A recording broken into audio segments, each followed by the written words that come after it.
And now, it's time for another Dice Tower review with Ryan Metzler.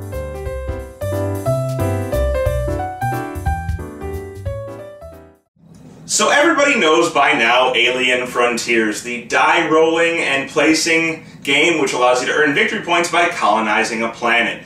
Maybe you saw my previous review, and if you didn't, you'll want to check it out before you check this one out, because today we're going to be taking a look at Alien Frontiers Factions, which is a Kickstarter project which is completed by Clever Mojo Games, which is going to expand Alien Frontiers, the game that I just showed you. It's going to do so by adding some factions to the game, which will let you have a personalized ability throughout the game, or a special ability throughout the game, as well as adding more docking stations, places for you to put your ships and get new abilities. And it also adds agendas, which are going to be cards which will let you get additional victory points for accomplishing things within the game or by the end of the game. In addition, we're going to take a look at Faction Pack 1, which is a very small expansion which includes one more faction and some more agenda cards and some more special alien technology cards, and then I'll give you my final opinion on it. So with that said, let's go take a look. So here you can see what's included inside of Alien Frontiers Factions. Remember that these are prototype pieces, so they're not the final quality. The first thing that you get, which I didn't mention in the intro, is that you're going to have enough pieces to play with 5 players here. So you'll see we have an extra set of dice and an extra set of colony markers and an extra score piece. That's enough of those. We don't need to know about that. Just know that now you can play 5 players instead of 4.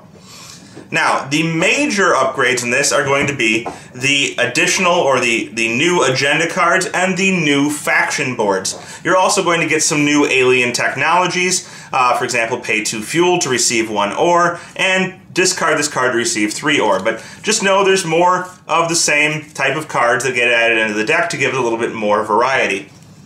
Now, here's the real meat of the game. We have these faction boards and we have these agenda cards. First, let's go over the faction boards, and we'll come back to the agenda cards. So let's take a look at those factions. You're going to have these boards, and at the beginning of the game, you're going to determine player order and randomly deal out a number of these boards equal to the number of players. And you're going to give all of the boards to the person who's in last place, or who's going last in player order. And they're going to look at them, choose one, and then pass them to the person who's second to last. They're going to choose one. And then, by default, whoever's the first person in player order is going to get the last board.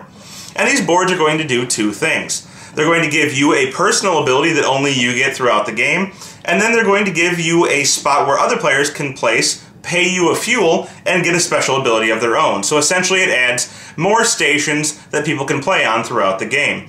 Depending on how many players there are, that many more stations.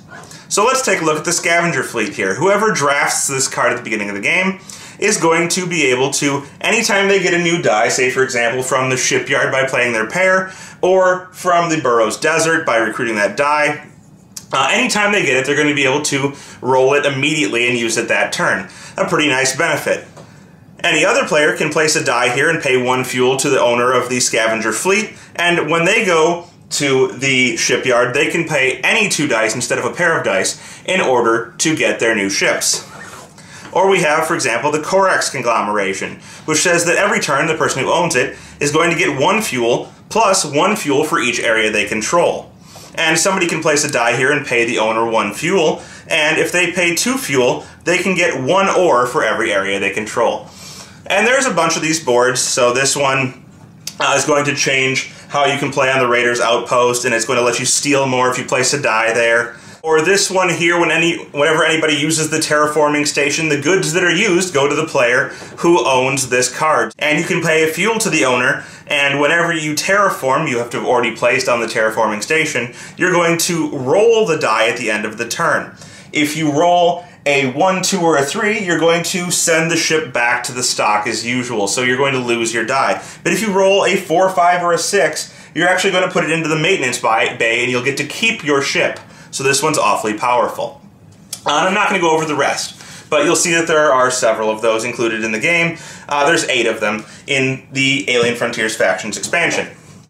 Additionally, you're going to get these agenda cards, and they have 2 agendas on them. You'll get dealt 2 of these at the beginning of the game, and you can, on your turn, at the orbital market, dock a pair in order to get more cards, but you can only have a maximum of 3 throughout the game. These are going to give you two different objectives. You'll have one objective in-game and one at endgame, and you can only accomplish one of the two. So if you accomplish it in-game, you reveal the card and get a victory point. If you accomplish it at the end of the game, you'll get the victory point when you're doing your final scoring. But essentially, they're going to tell you some type of objective that you're trying to accomplish. So for example, we have the in-game objective of when you take control of a territory from another player, and immediately use its benefit, you get one victory point. And at the end of the game, you're going to get a victory point if you control the Heinlein Plains, or Heinlein Plains.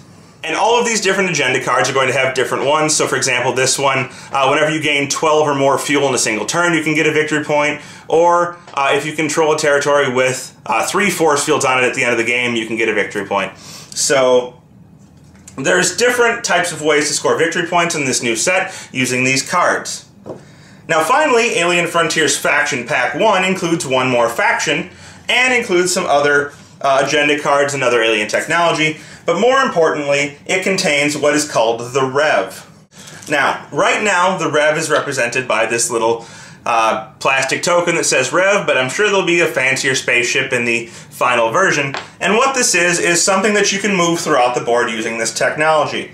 You'll see here that the player who owns this Xeno Explorations Inc. can pay 1 fuel to move this Rev. And when they do so, they move it to an area and they can immediately use that area's benefit for the turn. Additionally, the person who places a die here can pay 1 fuel to the owner, and they can move the Rev, getting the same benefit.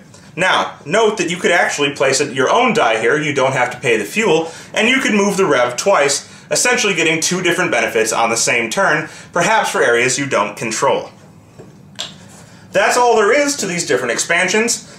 Just basically these new tiles and the new agenda cards, some new alien technologies, and different ways to score and different places to place your dice. Still, like the regular game, whoever has the most victory points when the last colony of one player has been placed is going to be the winner. So again, a reminder everyone, those were prototype pieces. That is not the final quality of the game, but it does give you an idea of exactly what's going to be included rules-wise, and at least an idea of what the components will do when you do get the game. Now, my thoughts on this are that it's a pretty good expansion. It doesn't require you to learn a lot new, but gives you more options throughout the game. It gives you more places to place single dice. You can actually benefit another player by giving them that fuel, but the benefits provided by the cards are often very powerful and can definitely change your strategy throughout the game. If you have that Rev card, it's actually very nice just to be able to move around and use other people's benefits without having to control the area for yourself. So that, combined with the new agendas, which give you the new ways to score points, would make a very interesting, if simple, expansion to Alien Frontiers, and one that I would suggest to pretty much anybody who's interested in the game to increase the level of depth and the level of variety that you're going to see from game to game. Thanks for joining us today. For more written, audio, and video reviews, as well as the #1 board game podcast, check out the website at www.thedicetower.com. Until then, this is Eric Summerer, and you've been watching The Dice Tower.